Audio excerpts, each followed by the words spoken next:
Hello friends, வணக்கம். Welcome to Sargunas சமையல்.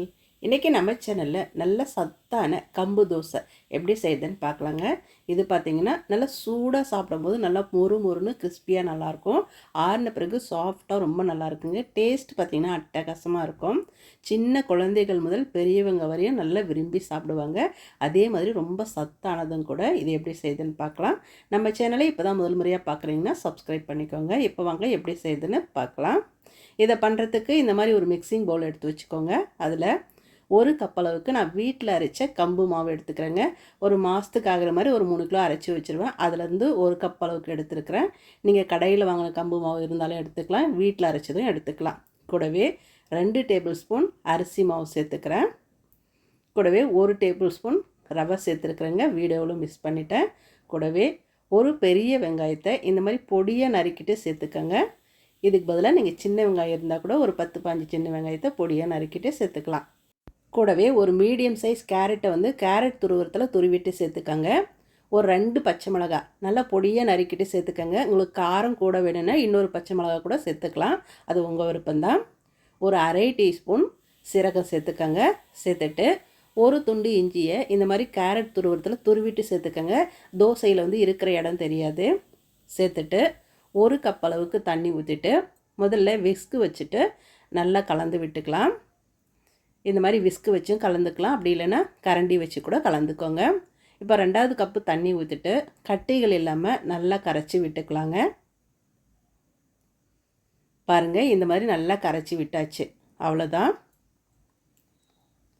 நீங்கள் மொத்தமாக தோசை மாதிரி வேணும்னா இந்த பதத்தில் இருக்கும்போது நீங்கள் தோசையாக ஊற்றி சாப்பிட்டுக்கலாம், அதுவும் ரொம்ப நல்லாயிருக்கும்.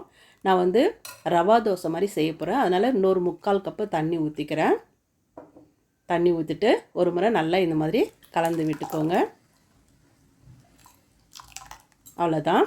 இப்போது ஒரு அரை கைப்பிடி அளவுக்கு கொத்தமல்லி இலைகளை பொடியாக நறுக்கிட்டு சேர்த்துக்கோங்க. ஒரு கொத்து கருவேப்பிலையும் நல்லா பிச்சு போட்டுக்கோங்க சின்ன சின்னதாக. ஒரு அரை டீஸ்பூன் உப்பு சேர்த்துட்டு இந்த உப்பெல்லாம் இந்த மாவோட நல்லா கலங்குற மாதிரி நல்லா இந்த மாதிரி கலக்கி விட்டுக்கோங்க. கலந்துட்ட பிறகு உப்பு கரெக்டாக இருக்கான்னு பார்த்து செக் பண்ணிக்கோங்க. பத்தலைன்னா இந்த டைமில் சேர்த்துக்கலாம். நான் சேர்த்த உப்பு கரெக்டாக இருந்துச்சு. அவ்வளோதாங்க, மாவு ரெடி ஆகிடுச்சு. இப்போ தோசையாக ஊற்றிடலாம். நான் தோசைக்கல்லை நல்லா சூடு பண்ணி வச்சுருக்கிறேங்க. அதில் ஒரு வெங்காயம் வச்சுட்டு நல்லா தேய்ச்சி விட்டுக்கோங்க. வெங்காயம் தேய்ச்சி தோசை சுடும்போது தோசை நல்லா வாசனையாக இருக்கும். அடுப்பை மீடியம் ஃப்ளேமில் வச்சுட்டு இந்த மாதிரி தோசையாக எடுத்து ஊற்றிக்கலாம். அவ்வளோதான், ஊற்றியாச்சு. பாருங்கள், இது கொஞ்சம் நேரம் வேகட்டும். வெந்த பிறகு ஒரு ஸ்பூன் நெய்யோ எண்ணெயோ ஊற்றிக்கலாம். குழந்தைகளுக்கு கொடுக்குறதா இருந்தால் நெய் ஊற்றி கொடுங்க, நல்லா விரும்பி சாப்பிடுவாங்க. இந்த மாதிரி செய்யும்போது கம்போட வாசனை சுத்தமாக வராதுங்க. டேஸ்ட்டும் பார்த்திங்கன்னா அவ்வளோ அருமையாக இருக்கும். குழந்தைகளுக்கு செய்து கொடுத்தா கூட நல்லா விரும்பி சாப்பிடுவாங்க, அவ்வளோ சூப்பராக இருக்கும் டேஸ்ட்டு. இப்போ ஒரு பக்கம் வெந்துடுச்சு, இன்னொரு பக்கம் திருப்பி போட்டுக்கலாம். பாருங்கள், பார்க்கும்போதே அவ்வளோ நல்லா இருக்குது. வாசனையும் சுடும்போதே அவ்வளோ சூப்பராக இருக்குங்க. கம்பில் களி கூழுன்னு செய்து கொடுக்கும்போது சாப்பிட மாட்டாங்க. இந்த மாதிரி தோசையாக செய்து கொடுக்கும்போது நல்லா விரும்பி சாப்பிடுவாங்க. இந்த மாதிரி ஒரு முறை ட்ரை பண்ணி பாருங்கள். அவ்வளோதான், நல்லா வெந்துருச்சு, எடுத்துடலாம். இப்போ நான் தோசை கல்லில் ஊற்றி காமிச்சேன். இப்போ நான்ஸ்டிக் தவாவில் ஊற்றி காமிக்கிறேன் பாருங்கள். நான்ஸ்டிக் தவாவில் ஊற்றும்போது நல்லா ரவா தோசை மாதிரி நல்லா ஓட்டு ஓட்டையாக வருங்க. நல்லா திருப்பி போடாமலே நல்லா மொறு மொறுன்னு அப்படியே எடுத்து சாப்பிட்லாம், ரொம்ப நல்லாயிருக்கும். மீடியம் ஃப்ளேம்லேயே வச்சு வேக வச்சுட்டு பாருங்கள், இப்போ மேலெல்லாம் நல்லா வெந்துருச்சு. இதை திருப்பி போட தேவையில்லை, நம்ம அப்படியே எடுத்து வச்சு சாப்பிட்லாம், ரொம்ப நல்லா மொறு மொறுன்னு இருக்கும். இப்போ நல்லா வெந்துருச்சு, எடுக்கலாம்.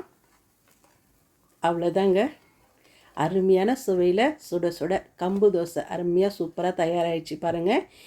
இதே மாதிரி சுட சுட கம கமன்னு வாசனையோட சத்தான கம்பு தோசையை வீட்டில் இருக்கிறவங்களுக்கு செய்து கொடுங்க. குழந்தைகள் முதல் பெரியவங்க வரையும் விரும்பி சாப்பிடுவாங்க.